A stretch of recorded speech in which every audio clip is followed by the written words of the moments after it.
USAA knows dynamic duos can save the day, like superheroes and sidekicks or auto and home insurance. With USAA, you can bundle your auto and home and save up to 10%. Learn more and get a quote at USAA.com/bundle. Restrictions apply. The First Lady of New York Radio, Joan Hamburg. Entertaining and informative. Talk Radio 77 WABC. I can't wait to introduce you, although you certainly know her, to the one and only Joy Behar, who is a mainstay on television's most popular daytime show, The View. And imagine, Joy has been doing this show for years and years. I still remember when Barbara Walters was looking for this idea that she had developed, and suddenly The View was born. And how many years is it, Joy? 26. And you've been 26 years. We started in 1997, and if my math is correct, I think it's 26 years. I was off the show for 2 years and then came back. And did you miss it when you were off? There's a lot of strain to doing a daytime show every day. Yeah, it was actually a relief for me because I didn't really like where the show was at that moment. And so I was happy to lead, and then it opened up, more things for me. I wrote a one-person show. It was called Me, My Mouth, and I, where I talked about my life, and I did other stuff, too. So it actually was 2 years of creativity, and then they came back and said, would you come back? And first I said, well, they said, you just have to come back on Friday. You can moderate on Friday. Whoopi takes that day off. So I said, okay, I'll do that. And then the next thing you know, I'm on there 5 days a week again. Right. It's like Al Pacino in that movie. Just when you think you're out, they pull you back in. Right. It's like like that. The Man Who Came to Dinner, And he slips again and comes right back. Yeah. Yeah, it's like that. And then he's there. But it really is, it's an interesting journey. And everyone, I always feel like everyone knows the story, but when you were coming of age, you were doing some stand-up later, but I don't think envisioned yourself as the queen of daytime television. No. Well, I don't know if I'm the queen, but, I envisioned that I would be on television for this number of years. I mean, it's a long haul, but I do believe in longevity in the business, because that seems to be the key to the whole story. Is to, like you've been on since the Punic Wars, Joan? How many years now? Oh my gosh, it's forever. It's over 40 some odd years. Right? Yeah, and I was a lot of years. Right, just doing it like when they said, "Oh, you've got to do radio," I said, "I'm not doing radio. What's the big deal?" And I did it on a Sunday. A trial show, but not for what? We had no idea. And then, I have this huge family, and they all wrote in. It was the best radio they ever heard. I didn't mention it was Cousin Gladys and Seal, the whole crew. And the program director said, "Oh, we never got a response like that to Sunday show." I was going to say, you should have my family. You'd get a response. So, oh, my God. It's like the people who have a book ad and just send everybody out to buy the books at Barnes & Noble and other places.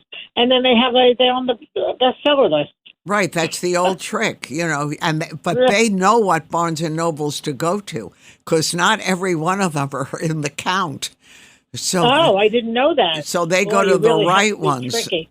and they get their books. But you've written a lot of books on your journey, too. Yes, I have.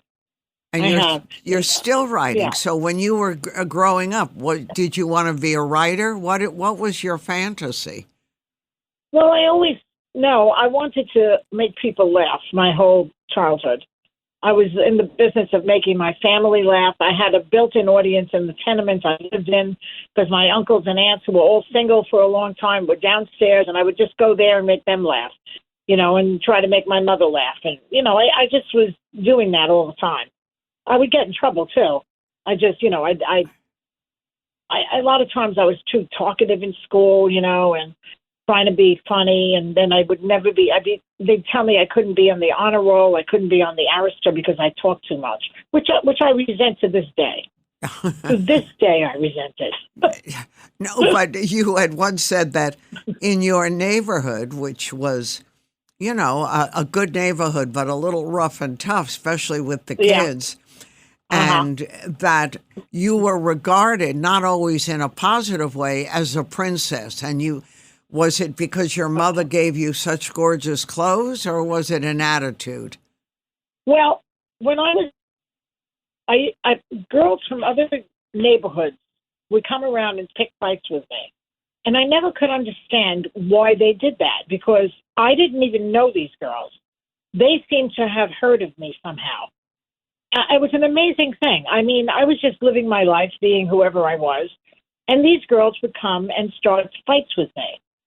And it was always like an enigma. It was like what's the word I'm looking for? Just odd that they would pick on me. Right, out of all the kids in the neighborhood. Yeah, right. My girlfriends were not picked on, just me. And I did not get it. So years later, a therapist said to me, well, I guess they could smell the princess in you. Isn't that And funny? I thought, what are they talking about? I live in a tenement. I don't live in a castle. I don't have coming out parties like they do in some places. Right. My father was a gambler, and, we never had money. We didn't even have a car. He was a truck driver. My mother was a sewing machine operator. That was my background. How could you call me a princess? But then as I delved into it a little bit deeper, I realized what they were smelling. They were smelling a girl who was, even though we didn't have any money, I was treated like a princess. I had the best clothes. I was taken to the theater. I was taking ballet lessons at Carnegie Hall with Mr. Shimoto, a Japanese ballet dancer. I went to the Junior Dramatic Workshop and studied acting, where Marlon Brando had been. And I was treated like a princess, as if we had money. So I didn't get it, but other people, I guess, picked it up. They didn't like the way I dressed. I would wear Bermuda shorts in the neighborhood. You don't wear Bermuda shorts in Williamsburg, Brooklyn, back in the day. Now Williamsburg, Brooklyn is very, very trendy. It's a whole other world there. But when I was growing up there, it was not like that. So I had a hard time as a kid because of that. But it all came clear in my therapist's office many years later. Right, and you survived it. And I think part of the secret is when you have tough beginnings is a mother. And you had a mother who, no matter what you did, you were perfect. Well, my mother was the queen of unconditional love. She found nothing wrong with me. If I played hooky from school and I'd be in my room with my girlfriends and we just would not go to school, she would come in with cookies and say, "Oh, have some cookies." I mean, she never blamed me for anything that I did. So, what can I tell you? When you have a mother like that, you just are a princess, I guess. You know what they say, Joan? I'm listening. If you have a good mother, you've won the lottery. Yeah, well, you and I believe that. We both came from mothers who, you're right, who said you can do no wrong, Yeah. And by the way, Sarah Ferguson, I'm in my studio, just walked into my studio, heard your dulcet tones. And crashed the radio show saying, she's my friend, I love her. But I know you're Joan's best friend. But I just adore you, Joy. And thank you for yesterday. And also love the fact that you mentioned Queen and Princesses and you've got an old Duchess here. That's right. I know. Well, you're perfect for this conversation, Sarah, because I don't know what your background was before you became a royal. Were you a good girl or not? No. With a bath out of red curls, you were almost thrown out of school all the time and always forgot the wrong jersey on the day of the school photograph, all that sort of thing. I loved your mother bringing cookies to you when you were when you were ill. It's true. Yeah, I always. Well, listen, this is how spoiled I was. I said before that there were aunts and uncles who lived on the third floor, and we lived on the fifth floor. So I was so spoiled that my aunts and uncles had a party for my Lana Turner doll, for the duck. Okay, now that is spoiled. Joy, tell Sarah that you of course you never went to things like camp or anything. The closest. No, they didn't believe in camp. But explain where your parents would take you like a vacation, or we're going here, it's better. The other kids don't have this, when they would take you to the local cemetery. Oh, I used to go to Sarah, you'll love this. They used to take me to the cemetery to visit my grandparents, and they would pass it off as a vacation. It's like, okay, let's go visit Grandma and Grandpa. I'd say, listen, they're dead. I know they're dead. I went to the wake. And they said, oh, be quiet and let's go. And we go to the cemetery. My aunts would bring veal and pepper sandwiches. We'd sit in the cemetery and have a picnic. It was bizarre. I have photographs to prove what I'm saying. But have you always been as funny and quick as you are?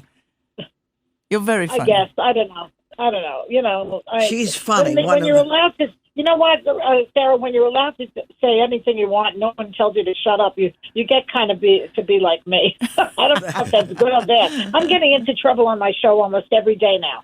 Every day it says we're working at a minefield over here. You know, it just gets into trouble because of my mouth. And I'm not the only one. The others too.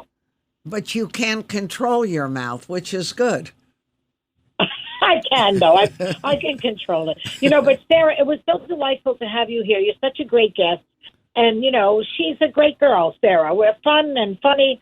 And I meant to get your cell phone number because we might be able to get together sometime. You're that kind of person. I want to hang out with you. Yeah, well, as soon as I left, I was going to run back, but I saw you putting your slippers on and thought, no, better not. But I wanted to run back and say, why don't we just go out and have a drink and have lunch or have fun? I'd love that. I know. Well, we should have yesterday, but you ran out. You'll do it next time. Next time we'll do that for sure. I'll track you down, Joan, Joy. Yes, Joy. Joan, we'll take Sarah to one of our haunts in New York. Okay, we'll do that. We'll show her a different New York. Have you two known each other for years? I really don't even... What? Well, tell her what happened, how you knew about me, Joan. Well, Joy was a host on another radio show opposite mine. And I used to drive up to Providence, Rhode Island, because my kids were at a school called Brown University. And I would get in the car, and all the way up, I'd hear this annoying woman. And it made me so mad. Was I really annoying, or were you annoyed by me because I was your competition? I was annoyed by you because you were my competition, and you did seem sensitive to the fact that you were my competition. It was very irritating. And she would be this voice all the way up to Rhode Island. And then ironically, I forget, we were doing some TV show and we sort of bumped into each other. And I don't know what happened. We had similar dispositions. And well, Joan and I were fast friends as soon as we realized that we were not competitive with each other because I got fired from the radio show.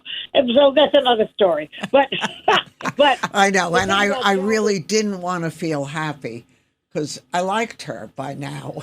Yeah. But Joan is a very generous person, and when I go out to the Hamptons, introduced me to people like E.L. Doctorow, you know, the great writer, and other people like that. And that's how I started to make friends in the Hamptons. It's because of Joan. So that's very come kind. out to the Hamptons, Sarah. She's got her own Hamptons in London.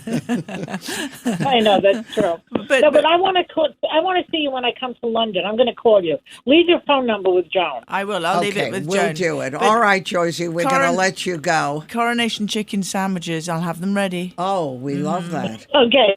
We'll go to the cemetery in London. Okay, bye-bye. All right, take care, Joy. Bye-bye. That was Joy Behar of The View, and that's Sarah Ferguson, who is a fascinating woman. I've always been interested in Sarah. She is brave, she's funny, she's a chance taker, and she's the ultimate survivor, and that's a gift. And she has wonderful kids and is loyal to those who surround her no matter what. So you're going to hear much more about her after this. I'm Joan Hamburg.